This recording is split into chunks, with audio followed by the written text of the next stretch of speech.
Hello guys! Well, after 3 months, it's finally time for another K-Tapes.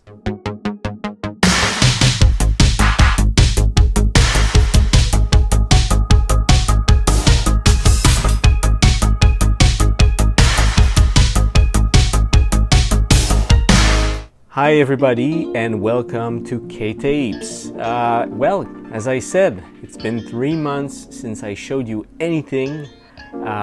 And the reason, as I said before, it's simply because if there's nothing good to show, well, I won't show you anything. I'm not gonna waste your time showing you like tapes you've seen countless times already or that are just simply not interesting. So I always reserve for you the cream of the crop.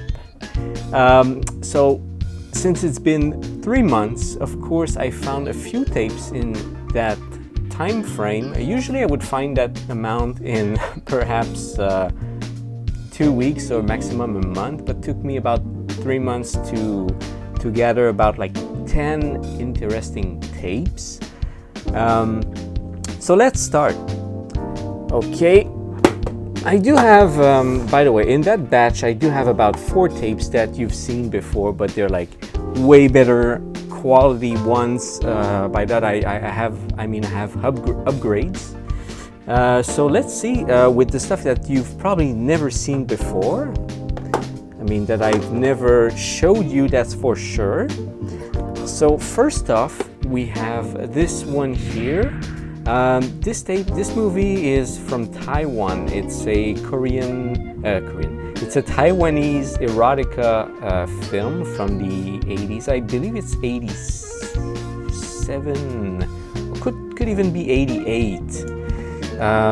Well, according to the tape, it says 88. So the movie is, because I checked a little bit about this one. The film is from 88 and the release is from the 88, but I guess the theater release was like early 88 and this is more like September, December-ish release on tape in Korea. I forgot the title because there's no English title for this. It's only a Chinese title. So yeah, it's a Taiwanese erotic drama. I watched the beginning of it and it seems more like a drama to me. I didn't get to the sweet parts. Just because it's not usually my cup of tea. I mean not erotic, but like, yeah, the dramas and stuff are not really my cup of tea. But the film looks fine. It looks okay. The quality is pretty good for such an old videotape. And yeah, it's not the reason I took it basically is because I've never seen this tape anywhere. And I just thought, like, sometimes you have to take a chance like this. You see something, you're not too sure, but you know you've never seen this tape before, just grab it, because it may never reappear, and maybe you're gonna let slip a rare tape that is probably in demand or highly collectible, who knows.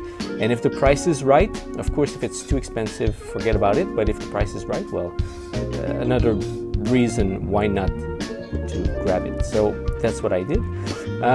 Here is something interesting. This company right here, the logo, California World Corporation Limited. This company, they released before. I also have like a few other tapes by that company.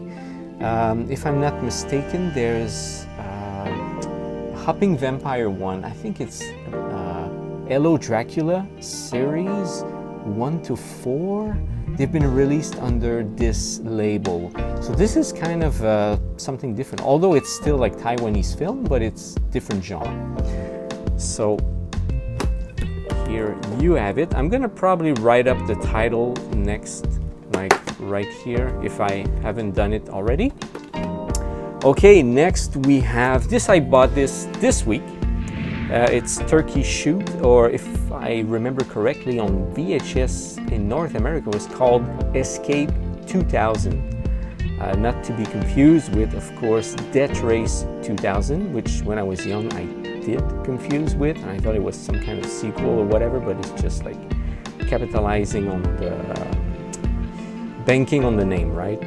This copy is pretty good, by the way. Like, yeah, it does have like some sun fade on, not on the spine, but like on a small, like a fourth, how to calculate in inches, I don't know. That would be what, like a 1/10 of an inch, like a 1/5 of a centimeter, whatever. Like this little portion right here seems sun faded, but the spine is pretty solid. Looks okay.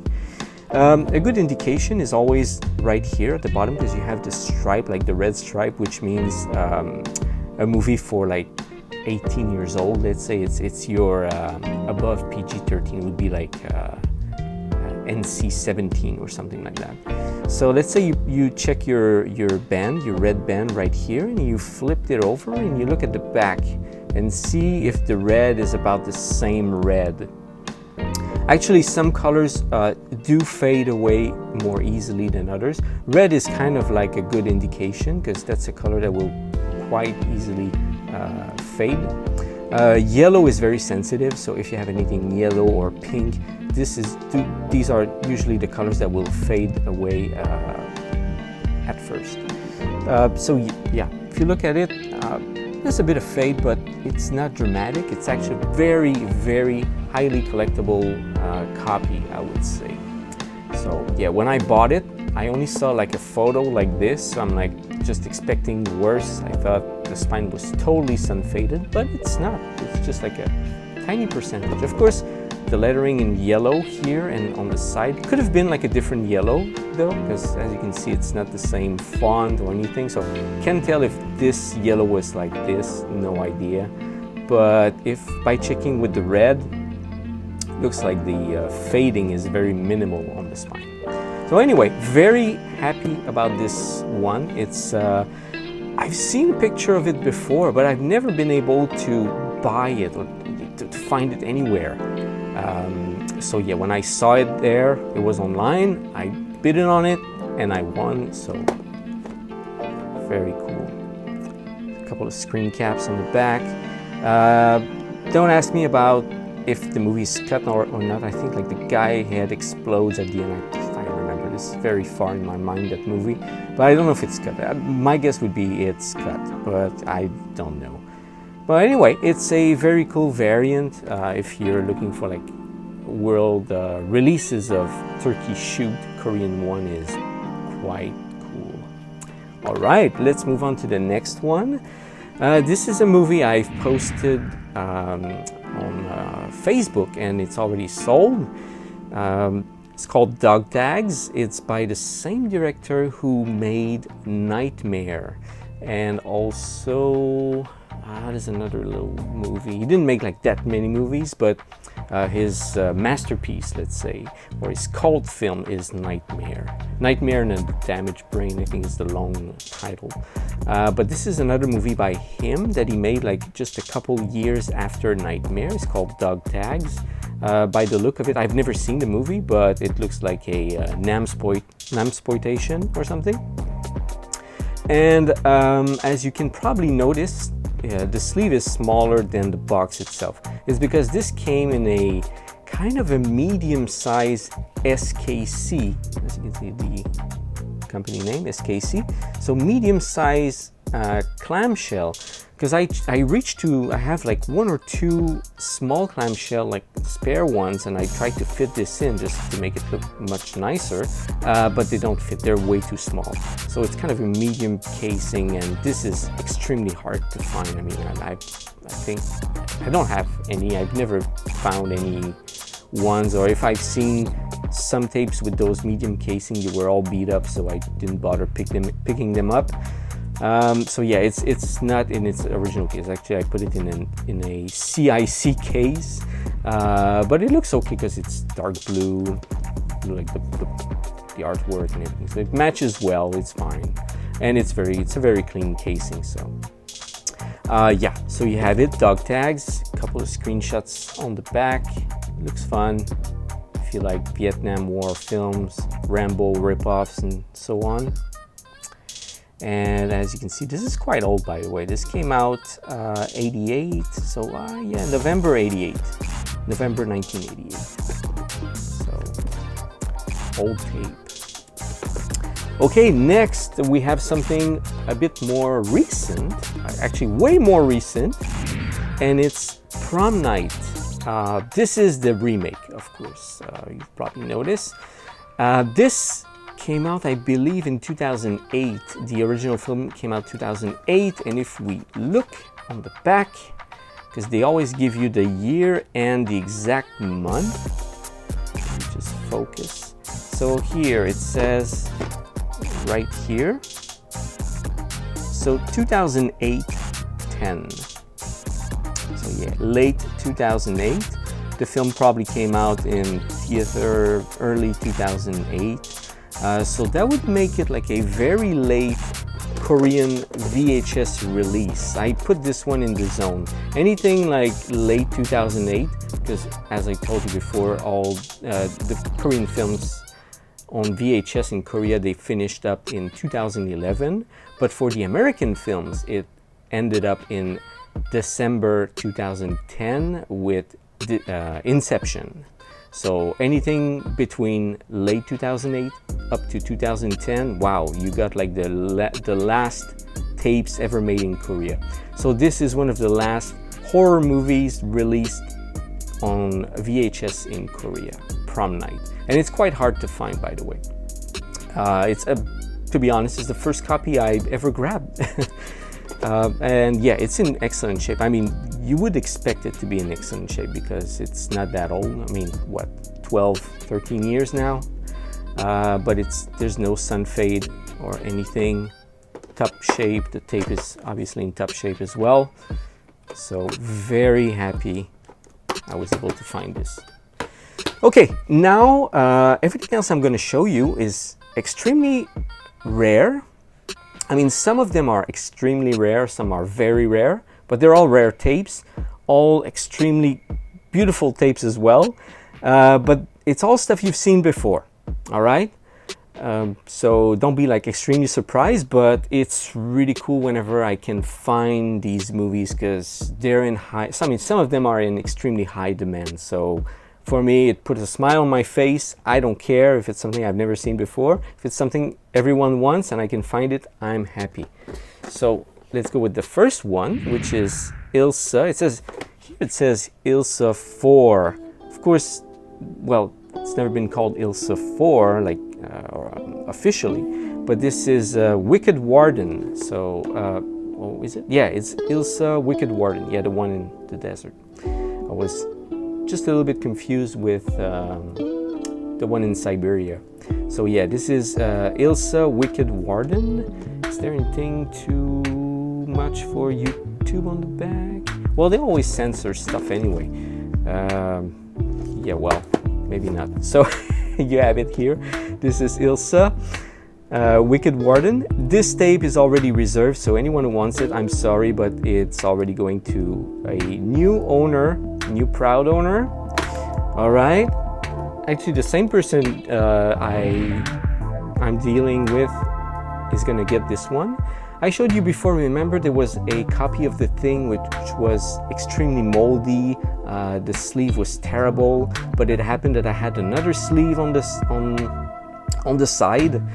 So this is the this is the same sleeve, but since the tape was in way better condition, it had a bit of mold, but I cleaned it up, as you can see here. So we're just redealing this tape. I'm just changing the price a little bit because now he can play the tape. It's not just like a shelf ornament like the previous one. So this is a working copy, a beautiful collectible copy, because the sleeve is great, the tape is playable, and it's okay, it's good, and everything is okay about it. So this is the best thing you can get, The Thing. All right, let's move on.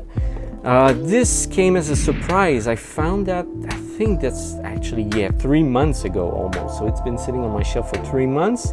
This has also already been sold. And you might say, but how come 3 months? Well, it's on reserve. It's almost paid by now, because this is not your cheap tape. You know, it's not like a tape that is like $10. Highly collectible. Whenever I find a copy of Rambo Cop, It's always selling. It's a very high demand tape. So by the way, if you don't know, Rambo Cup is actually Samurai Cup. So those sell like hotcake, and I did find quite a few. But yeah, excellent condition, beautiful tape, barely any sun fade. So yeah, there you go, Rambo Cup. Okay, let me change my hand, it's getting heavy. All right, next one we have is called the other, wait, let me read, the other kind of death penalty. I showed you that one before. It's a co-production. People will tend to think that it's only a Taiwanese film, but it's not. It's a Taiwanese and Korean co-production. The director is Korean, and with the help of someone, I think I said that in the previous video, I can't remember, but someone who actually knows the director said the director doesn't have a copy of this film. So last time I made a copy for the person to give it to the director, but he lost it. So now that I do have a copy of the tape again, because I sold the other one, I'm gonna do another copy and give it to him, so hopefully the director can finally get a copy of his own film. All right, so yeah, looks like this. It's your typical mafia gangster film, co-production made in Taiwan by a Korean director. And this tape is very rare, by the way. It's the third copy I find, I think. So that doesn't say much, you may say, but since I've been checking for tapes, Korean tapes, since what? Late 2008, 9, about. So it's over 10 years. So 3 copies in 10 years is really not that many. All right, and finally, this is a big piece because it's another tape that is in very high demand, and I just dealt it with someone, so somebody is buying it. It's of course Revenge of Samson, and this is an Indonesian film featuring Susanna. If you're not familiar with Susanna or any Indonesian films, I urge you to watch at least one Indonesian film. Many of them were released under the Mundo Macabro company, and they're all on DVD, so great quality and everything. Samsung is not released on Mundo Macabro, but other, Indonesian films were. All right, so yeah, and the copy is gorgeous, but I have to say it is not the best copy I've ever had. So if the person who actually bought my other copy happens to be watching the video, I know he probably will, dude, you got the best copy. It does look incredibly sharp and gorgeous, but yours has a little bit less sun fade, if not no sun fade at all. This one is very close, I have to admit. So this is a top quality tape right there. Like, it's sharp, it doesn't have any see, it's sharp, it's crisp, beautiful sleeve, no mold, nothing. Screenshots are pretty cool, by the way. So very wild film. So yeah, just the thing is the sun fade on the spine is usually a big thing for collectors, obviously. And the other copy I had was like totally unfaded. This one had like a very gentle sun fade, but not much. So this usually commands a very high price. But like I said, it's sold, so the person who gets this one actually gets perhaps the second best copy out there. So highly collectible. I hope you keep it, because I won't find another one. Famous last words, right? And of course the tape is beautiful. And it's the original SKC box. Although I think some of the pins might be broken inside, like here. But it doesn't move much. It's okay. All right, so that's it for today, guys. So let's round this up one more time, show you what I got. So yeah, about 9 or 10 films. I got 9 films. So those were the 9 tapes that were deemed interesting to show you. Everything else I got, like I said, sometimes I do get some erotica, Korean erotica for my, my little research, wink wink, nudge nudge, because those I like to archive them, and yeah, but usually I cannot show you that because it's YouTube and it's a bit sensitive. But yeah, other than that, I didn't find anything really that amazing, but this is perhaps like the top of the tapes that I found in the last 3 months, which is quite good, by the way. I just hope it keeps on going because, well, you know, we're already 2021 and Korean tapes are getting harder and harder to find, just like, you know, tapes everywhere in the world, I guess. But I will continue looking for new stuff to show you. And I hope this, of course, will not be the last video. But don't expect too many videos in the upcoming weeks. Simply because I'm going back to work, I don't have that much time to look around, but I always look on the internet nonetheless. So if I do find something really cool on the net and it's worth a video, well, I will show it to you. And just one more thing before I let you go. I started a new channel called Seoul Stroll, which are basically just me walking around in Seoul. I know it sounds silly, but it's kind of a subgenre on YouTube. I didn't invent it, but it's been around for like maybe 4 or 5 years. But I just get a kick out of walking in downtown Seoul. Maybe I can find tapes on within my walks, right? So the link is going to be in the video, and also on my channel I put a link to the channel as well. So it's called Seoul Stroll. If you want to have like a virtual trip to Seoul in cool places, maybe not only places that I buy tapes, but nice places with gorgeous ladies, look out for my channel, and please subscribe, give it a like or whatever, and I will see you next time on K-Tapes.